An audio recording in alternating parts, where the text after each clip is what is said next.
10,000 years ago, the last ice age turned northern Europe into a polar region. In the remote highlands of Scotland, its legacy was a narrow trench of inky water 40 kilometers long that slashed a great diagonal scar across the rugged terrain. Loch Ness is a haunting place. Sheer mountains and murky depths reflect its many moods. It holds more water than any other lake in Britain, but has been famous since the 6th century for a legendary monster, which over 3,000 people claim to have seen.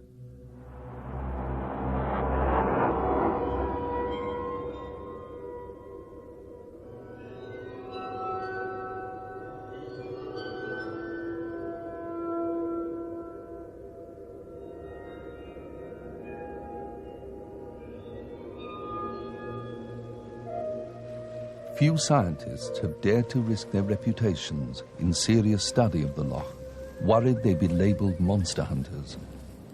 But now science has overcome its shyness.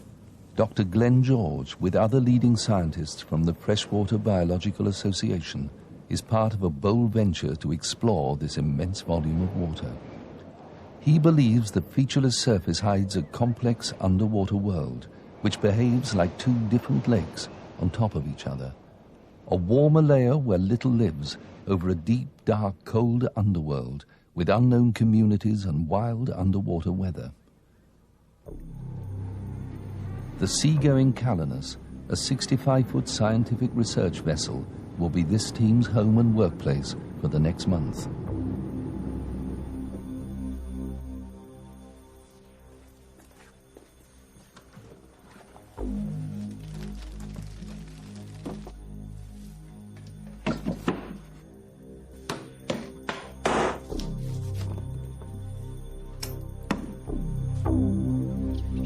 Most freshwater lakes are cut off from the sea, but Loch Ness is different. A canal links it to the Atlantic Ocean. It's of great significance to the scientists who can bring this large boat to the loch, and with it, deep-sea equipment and techniques. They want to find out how Loch Ness works by examining what lives in both warm and cold waters and where these organisms get their food. They hope to build a picture of the loch's food chain, but their findings are also needed for a worldwide study about environmental change. This remote location, lack of agriculture and difficult terrain have kept the loch virginal for thousands of years. It's a deep water lake in almost pristine condition, and that's why it's important to a team from Britain's Natural History Museum. They're investigating global pollution and how to identify environments at risk. Information from Loch Ness will be their baseline, a critical piece in a scientific jigsaw.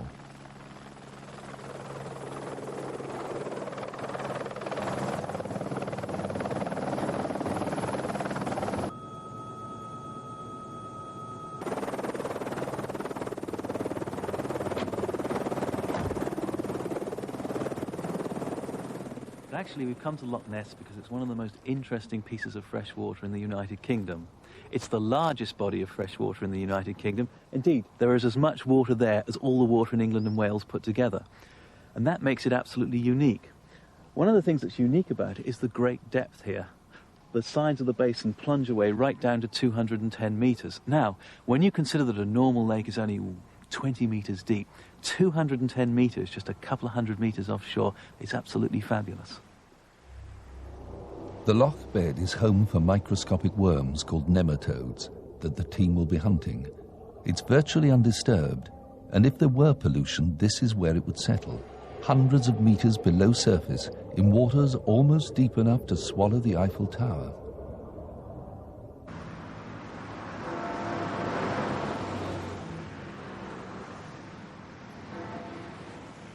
Dr. Lambshead and his team are at the cutting edge of their science.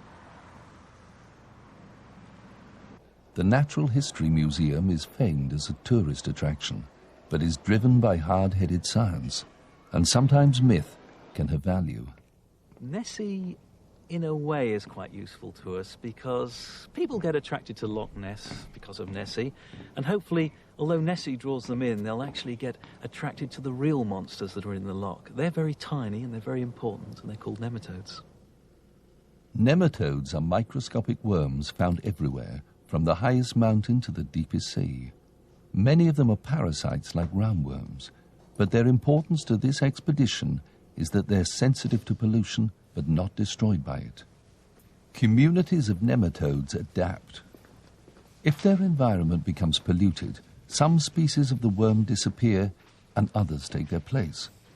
Discovering which ones live at the bottom of a pristine lake will give science a starting point of purity to work from when trying to assess pollution. Just at this point here, we've got the central plateau separating the northern basin from the southern basin. How deep is that? Yes, that's about 150 metres. Still pretty deep then? Yes, it's quite good. We can then move up into the northern basin, which is considerably deeper. You go down to 200 metres. And if we have time, we can move along, we go further north up to Urquhart Castle. Urquhart Castle lies on the northern side of the loch, the scene of many sightings and this photograph, taken in 1955 by bank manager Peter McNabb. A black, undulating, or rather a dark-coloured, undulating creature, a live creature. I lifted the camera, took this shot, which was naturally rather hazy because I had to hold this long focus camera. There's camera shake, excitement, and all the rest. In the picture is the tower of Urquhart Castle. I understand it's a 40-feet high tower, which gives an excellent impression of the overall length of the monster. It's been estimated at between loosely 30 and 40 feet. Before I could get a second shot, it was gone. Of all the monsters reported around the world, Nessie often seems closest to discovery. But could the sightings simply be misinterpretations of natural phenomena? Dr. Susan Blackmore is a psychologist. Her expertise is visual perception, and she's often called on to examine claims of strange sightings. Most people have heard of the monster, and Dr. Blackmore believes this could affect how they look at the loch.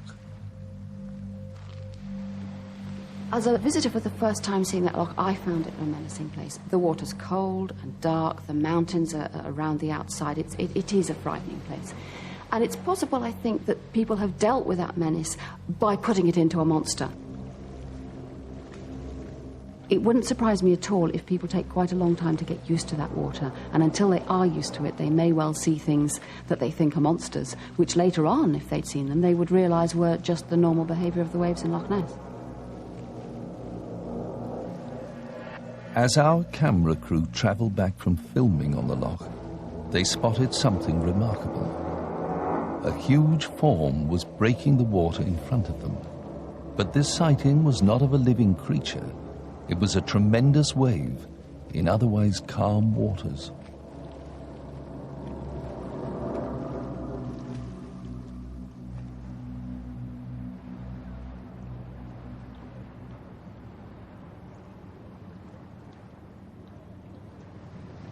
To actually to work here as a scientist is very exciting. There's been very little done in the loch, but now we want to have a good look at what makes Loch Ness tick. Dr. Colin Bean is the fish expert on board the Calanus. He's here to trawl for fish at different depths, to find out what they are and how they survive.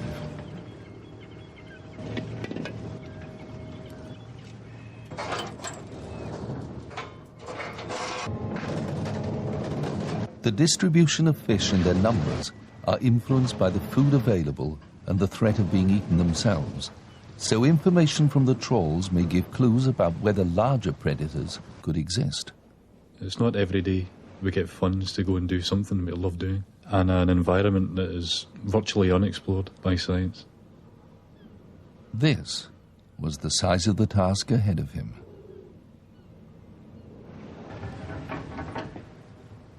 Dr. Bean expects to find mostly Arctic char, which belong to the salmon family.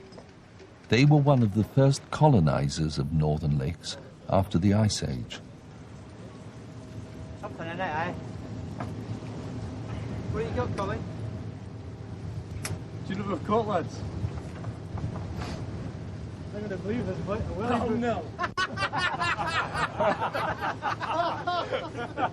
the fish up. A Loch Ness Soul. Scientist Diane Hewitt is pragmatic about the monster. She's responsible for equipment that will help to map an unexplored underwater world. Bit more, Colin. That's it. She tolerates Nessie for the sake of her science. Well, I suppose the bottom line is if it wasn't for the Nessie legend, there'd be no interest in the lake and we wouldn't have been able to come up here and work. There is no way in Britain today a scientist would be able to put together a programme like this out of the kind of normal funding. It's got to be special funding. And if special funding is built on the back of the Nessie legend, but the outcome is good science, fine, you know, go for it. The team are interested in plankton, small organisms that drift in the water and provide food for the fish. Working round the clock, they want to chart the movement and location of these plankton to throw light on the loch's ecosystem and its food chain, and ultimately help them understand long-term environmental change. Our work at Loch Ness really supplies one piece in a very large jigsaw. So the work at Loch Ness is a very small part of what is really a very challenging task, to understand our past and to predict what changes we may expect in coming decades. An instrument fitted with a range of sensors was used to collect samples. The scientists were curious about a layer of organisms that ran the length of the loch. This so-called scattering layer was suspended in the warmer water about 30 meters down. Precise records were kept of where and when each sample was taken, the skipper recording an exact log of the ship's position, so the distribution of plankton could be plotted. The hours on board were long and arduous, not least for John the cook, who provided constant hot meals to fuel the expedition. Thanks, Colin. Cheers. That's the lot, Dave. That's it. Right, thanks. Colin actually, yeah. I can't believe the equipment not working, so I'm going to get it. Yeah,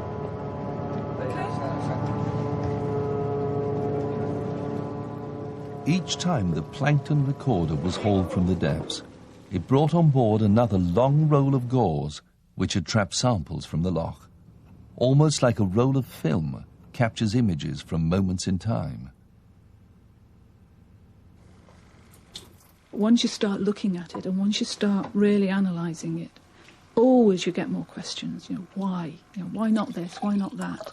And then you answer that one and you go a level deeper and something else pops up. There's always another mystery underneath. Diane's first findings surprised her. The scattering layer turned out to be largely made up of a type of midge larva that spends most of its life in the mud. Mud, which was up to 200 meters below where the larvae were found. It was a finding the scientists cannot yet explain. On one clue, that Loch Ness was not going to behave as expected.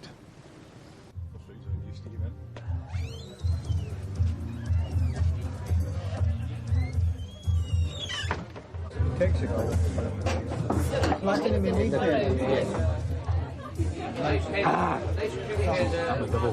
This is I'm evil as guy in the world. This is. That's how you go in here, right? You suck up anymore, you disturb the sediment. Did you hear about the?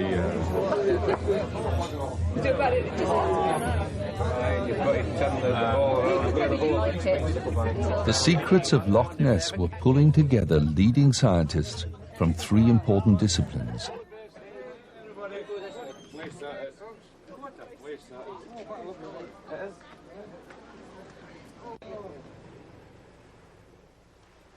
The pursuit of scientific truth was about to shed more light on the loch's gloomy underwater world and its inhabitants.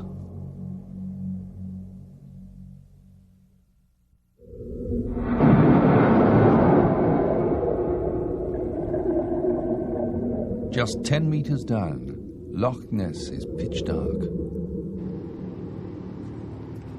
The scientists are working blind, so they use the sensitive ears of sonar to scan the depths.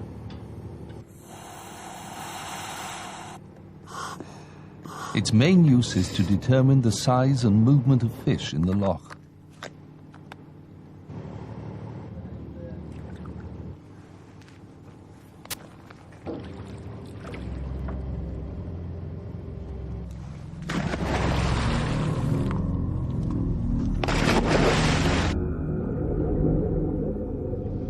Gordy and I went down to 10 metres and I totally lost him. He couldn't have been more than 6 feet away from me. Couldn't see him, couldn't see my hand in front of my face, couldn't see my dials. It's like going into a black hole, you know. It was really scary. Not a very pleasant experience at all. Not one I intend to repeat. If we look up in the top right-hand corner of the screen here, we find this large red mass. This is actually a diver that is swimming underneath the transducer at this very moment in time. The diver is very large and red, which indicates a very strong signal. The fish, by comparison, are very small and blue. It's a very weak signal return. Sonar sends out ultrasonic waves, which are reflected back by objects underwater. You don't get a feel for the actual size of the loch just by looking across from shore to shore. You don't get an appreciation of the depth of the loch. It's extremely dark below 15 metres. You get no way of knowing what's going on below the surface. You could actually hide a herd of elephants in there and never come across them with the sonar. The pencil beam of sonar can sample only narrow sections of the loch. Interpretation is difficult, and false echoes can be generated. A previous sonar survey uncovered strangely regular readings on the loch bed. They've been dubbed the footprints, and it's thought they could be connected to wartime military exercises at the loch.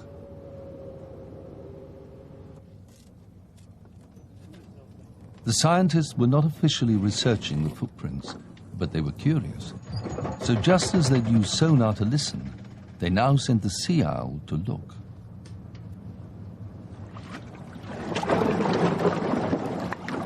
The owl makes its dive, searching out its prey. Powerful lights and onboard cameras offering rarely seen views of the loch's inky depths.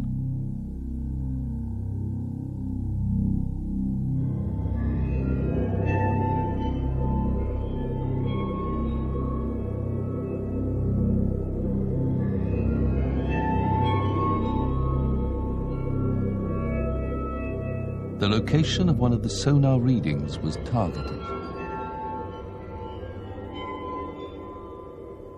Then came the moment of discovery.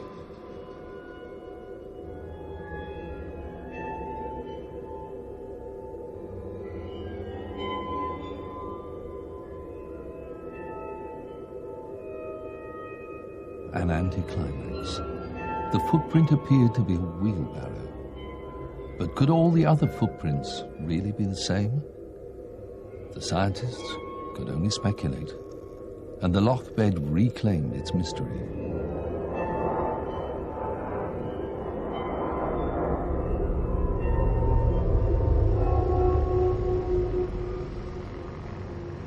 The loch bed and its secrets are also the target for the natural history team. They want samples of mud, and with it the nematode worms that live there. The loch's peaty depths have lain almost undisturbed for thousands of years. The deep sediment, a natural history archive trapping information from the past. If we were to imagine all the animals of the world lined up in a traffic jam, then the first 3/4, 75% of all the animals would be nematodes. The other 25% would be mostly beetles, and then there'd be a few unimportant things like human beings and chickens following up the rear. In the sea, there can be 10 to 20 million nematodes in a square metre of mud. Such enormous numbers are of value to the scientists for statistical analysis, because the larger the sample, the more accurate the result. The numbers of these worms in the freshwater of Loch Ness will be lower, but the types that exist in this captive community and their critical response to pollutants make them perfect for assessing our impact on the world. The team use a multiple coring device, a giant mechanical hand to plunge into the soupy sediment and retrieve vital samples of the Earth's history. This is always the moment of truth.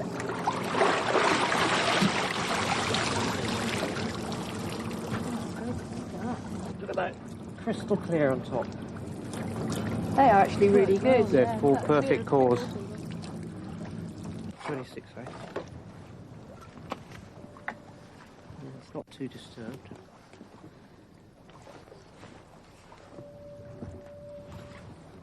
Right. I'm glad Steve suggested this method. Yeah. You know, there's just not much sand in this. Mm-hmm.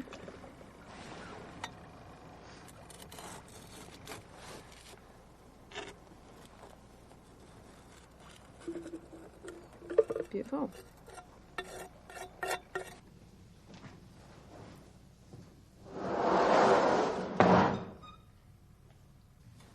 In the lab, the team must separate the worms from their natural environment.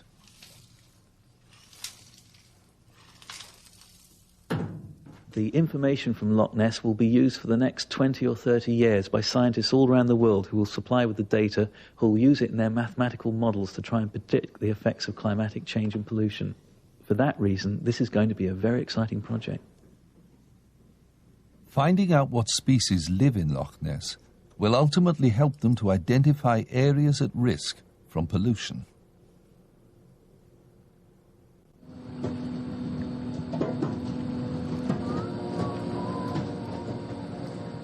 Dr. Bean's main task on Loch Ness is to trawl its length repeatedly, collecting samples of the fish that live there. This will be the first intensive study of their condition, growth, age structure and diet. It will provide raw data to help build up a picture of the food chain in the loch and establish whether a higher predator could exist. The trawl net being used is 40 metres long with a mouth 8 metres wide, but in a loch this size, it's like a needle in a haystack.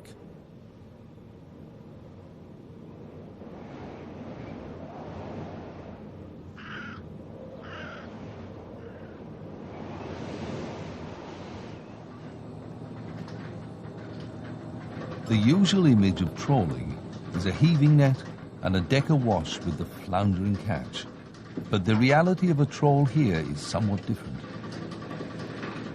In Loch Ness, where the average catch was somewhere around 2 or 3 fish, the catch of 20 fish in one haul was fairly huge, very exciting and most welcome at the time.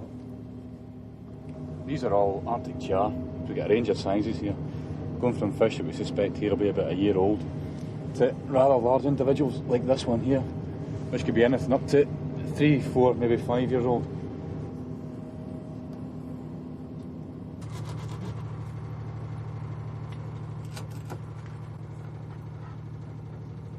The food chain in the loch works in much the same way as it does on land.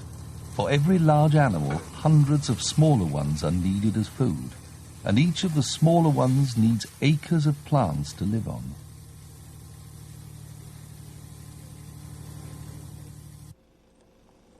Colin Bean was particularly interested in what his fish were eating. If he knew their diet, he could link into his colleagues' data on the amount of plankton in the loch and work out the potential fish population. Fish stomachs featured large on his menu.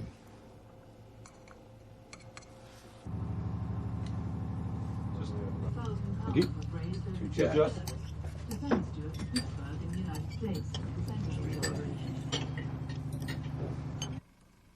But his first findings produced a big surprise.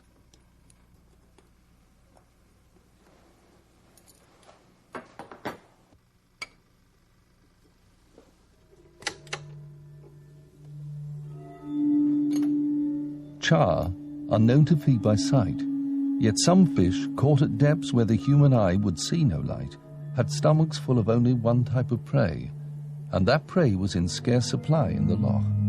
These fish were feeding very selectively in the deepest gloom. Could they be using a sense other than sight?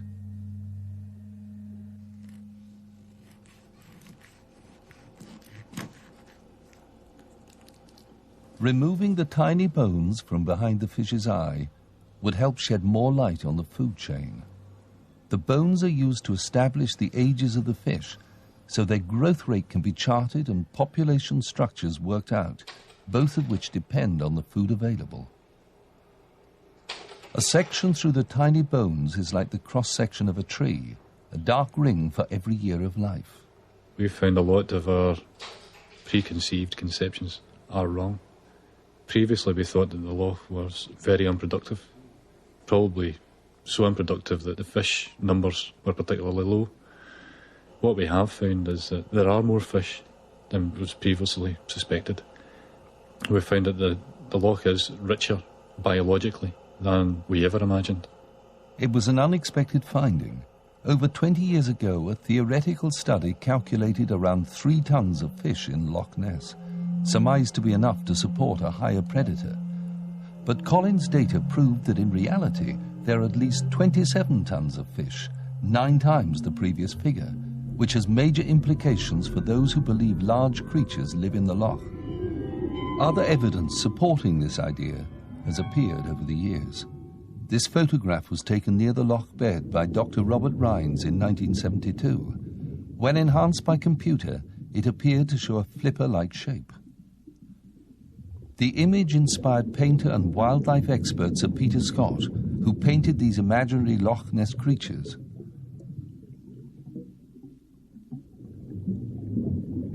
The beasts of Sir Peter's imagination strongly resemble the prehistoric plesiosaur, which today forms part of Deinomania at places like the Natural History Museum. Here, scientists are also studying remains of the real thing.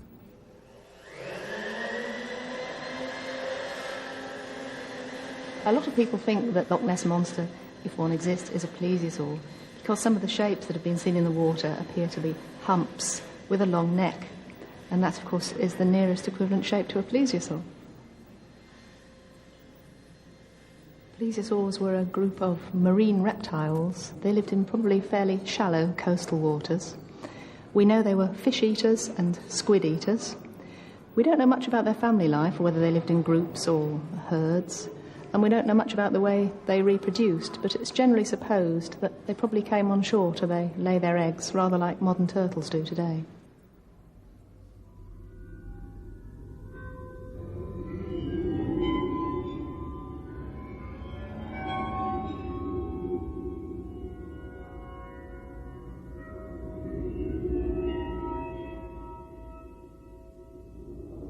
Many eyewitnesses have described seeing a creature with a long neck and a small head. A flurry of recent sightings revived this image. I saw a head sticking, it was a good foot out the water, and it was very sort of square. And I would say it was quite a dark brown, and then it just went under, just completely disappeared. The ripples just went right out the loch and then brought this waves in at a funny angle right up onto the shore, and that's what made us just jump back. I know what I saw, and it was a definite living creature in that waters. Absolutely couldn't have been anything else. Edna's first sighting had been 40 minutes earlier. She'd raced off for a camera and got back just in time to see something disappear beneath the flat, calm water. I was running along the shore to try and keep up with it, and just kept taking photographs as often as I could. Her pictures show a white line travelling from right to left across the loch, an apparent wash or wake with nothing else to be seen.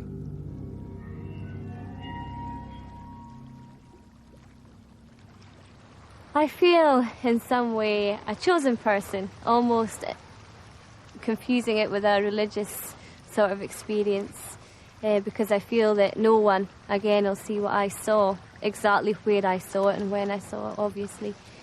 I feel very special.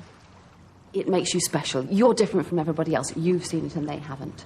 If the monster is there, what else might be there? The Tooth Fairy, Father Christmas. I mean, it's bringing up all these other things that we have to, as sensible adults, put to one side as fantasy. But here's one of them come true. This is where Edna had her sightings.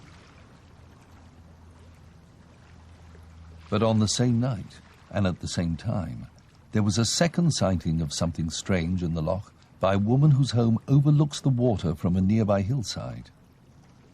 That particular night, it was very calm in the loch. It was like a mill pond, and there was no boat to be seen for miles.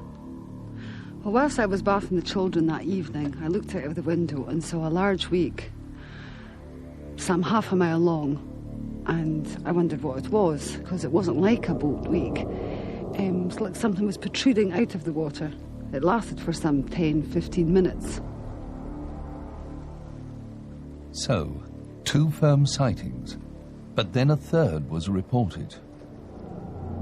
A father and son who'd cut short a fishing trip were travelling home when they too saw something astonishing. I saw a big hump in the water and I said to my dad, "Look, there's the monster." James shouted, "Look, there's the monster." And obviously I didn't believe him at first, but when I looked round and looked out across the loch, which was quite clear at that point, although we were coming in towards trees, I could see this giraffe-type neck coming out of the water, probably about 6 foot high, with a body coming off it very high out of the water as well, probably about 20-odd feet, 20-30 feet long, and a wake coming off it, going nice and slow, brownish in colour, sort of tiki brown.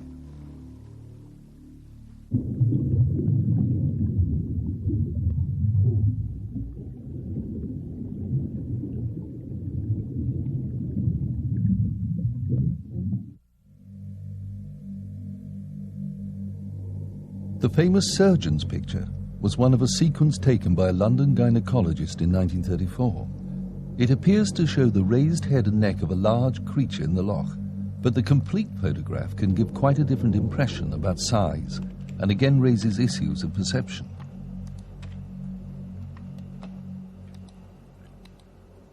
In order to examine the evidence in detail, we submitted the photograph to 90s computer enhancement using state-of-the-art techniques, some of them developed for anti-terrorism security. Our experts identified a tiny white object evident in every version of the picture, which implies it was on the negative. It seems to be the source of ripples in the water, almost as if something is being towed along, but computer science can't rule out the chance it was just a blemish on the negative.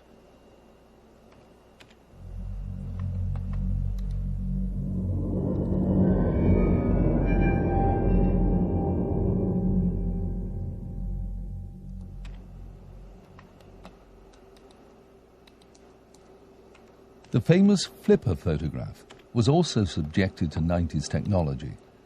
By enhancing it and then altering the contrast and intensity, our experts were able to reach an intermediate result similar to the original. But whatever they did, they could not achieve the defined rhomboid flipper shape of the final famous enhancement.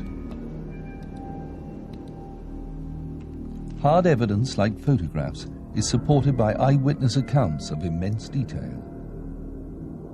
It came up, went down, came up, went down, came up, 3 times like that, in that sort of succession, up, up, up.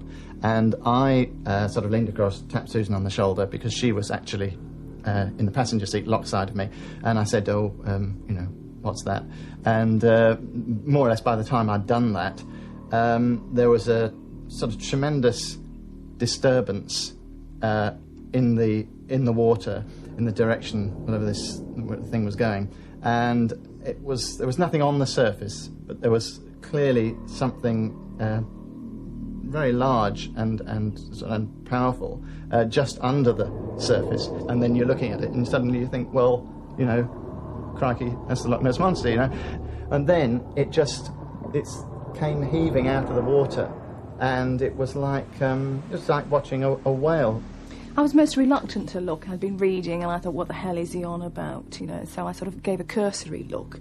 And then Alistair actually physically pushed me out of the car. And then actually when I was out standing on the lay-by, I actually saw the back, static, just motionless, just right in the middle of the water. And immediately your mind doesn't accept what you see. It goes through your head, what could it be? And my mind didn't automatically think, oh, it's the Loch Ness Monster at all. I was trying to get some rational explanation for what I actually saw there. The scientists also want to pursue theories about the loch, but their interest is in the objective data they're recording.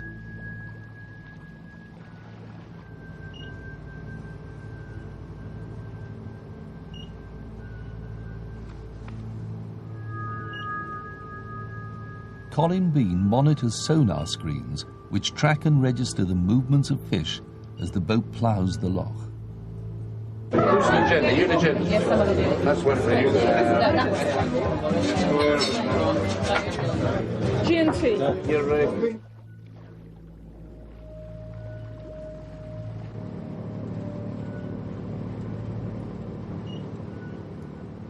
The work can be tedious.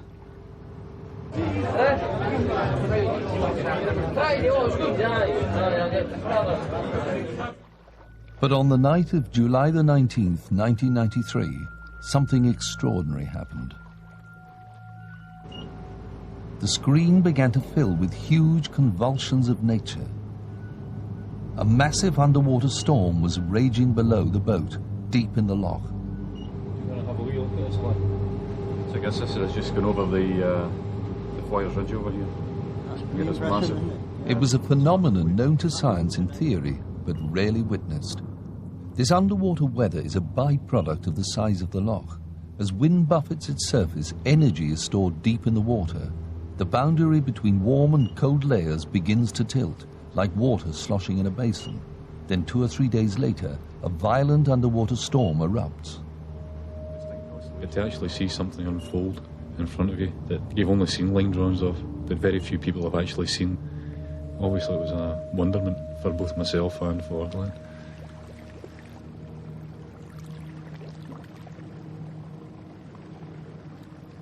The next day, while looking at sonar printouts of this weather, the scientists spotted a large and unexplained sonar hit deep in the water.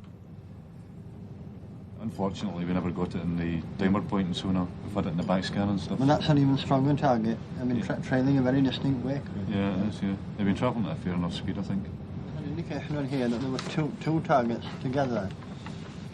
Yeah. You see, there's another V coming behind. Yeah, yeah. And I think there's an indication that there may be another target here. Yeah, well, funnily enough, there's one here. Well, from the sonar trace that we got, we had an extremely hard hit, followed by a quite pronounced wake. Obviously, I thought it may well have been a fish, but fish don't have wakes. It's something unusual. Neither of us can explain exactly what it is.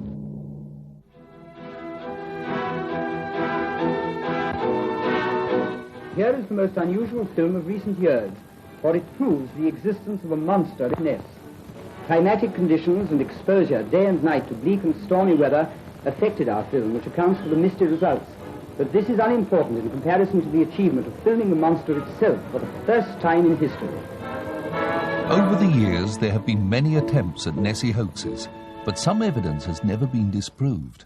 This film was shot in April 1960. Detailed examination by reconnaissance experts suggested the object in it was a living creature. It was filmed by aero engineer Tim Dinsdale. Like a black anaconda, that's what it looked like. Came out of the water like that, and then it went down, and there was a boil of white foam. And then it broke surface once again with a boil and went on. I didn't see it again.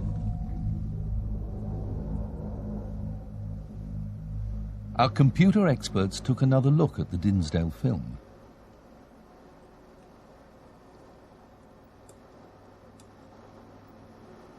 They identified a frame with a good view of the object, but the footage was still unclear, so they flicked it into negative. And one thing I did notice, behind the object, there appeared to be a shadow, which wasn't obvious from the positive image. Taking it back into positive, the image was enhanced in order to remove dirt and grain. An apparent shadow could be clearly seen beneath the surface of the loch. Before I saw the film, I thought the Loch Ness Monster was a load of rubbish. Having done the enhancement, I'm not so sure. So has the plesiosaur theory raised its head again? There could be one major problem. I don't think it's at all likely that there's a plesiosaur living in Loch Ness. Loch Ness has only existed for the last 10,000 years, since the last ice age. And the last plesiosaurs died out about 70 million years ago. So we've got an awfully long gap. But if the eyewitnesses are not seeing a plesiosaur, what is the large creature they are so sure they've seen? As a final test of the power of their experiences, Dr. Blackmore invited some of the witnesses to sketch what they remembered seeing. She wanted them to reflect on their perceptions and also to think about the emotions they'd felt at the time. They say that a woman's best experience in the world is obviously having their first baby, which yes, but the emotions for seeing something like this as well is just so overwhelming. I can't decide which one was the best. Almost all the witnesses I talked to said that it was a dramatic event and in some way changed their lives. I mean, Edna in particular said that it was as important to her emotionally as having her first baby. That may seem odd, but I think when you realise that it's touching on a kind of sort of mythic realm, if you like, all the strange things that one might fantasise about, and you've seen one of them, I think it's perhaps understandable. Hearing all these stories reminded me of the determination of the human mind, always to seek explanations. We don't like to see something or even remember something without giving it a label. And in a place like this, if you see something formless and dark floating in the loch, it's going to be the Loch Ness Monster. 900 kilometres south in London, the museum team were examining their first samples from Loch Ness. John Lambshead's hope was for a new species, a creature tied to a pure environment which will be a critical link in understanding pollution. 7/8 of this museum, the domain of the scientist, is never seen by the public. What's important is the 60 to 80 million scientific specimens that we store here. These specimens are from all around the world. They're absolutely vital for modern biology because they bring order to biology, just like the periodic table of elements brought order to chemistry. This classification is critical to science. The originals of millions of species are held here and used by scientists around the world to check the identities of creatures they're working with. Room upon room testify to the centuries-old tradition of collecting and classifying species. And any new creature from Loch Ness would take its place here in history.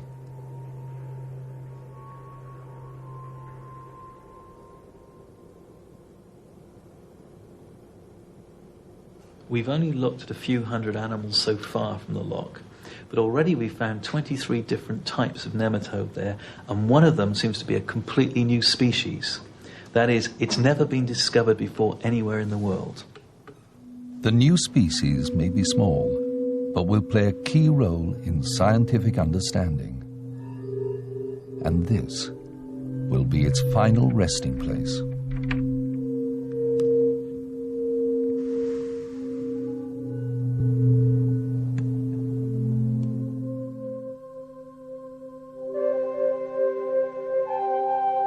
The science of Loch Ness is only just coming to the surface, with years more work needed before these waters are fully understood. But already the interest shown by science is being repaid with surprises and discoveries from a complex underwater world. The mystery of Nessie also endures. Expert opinion has no firm conclusions, and eyewitnesses remain convinced. Appreciation of such an awesome environment will only grow with understanding. So the search for the truth goes on.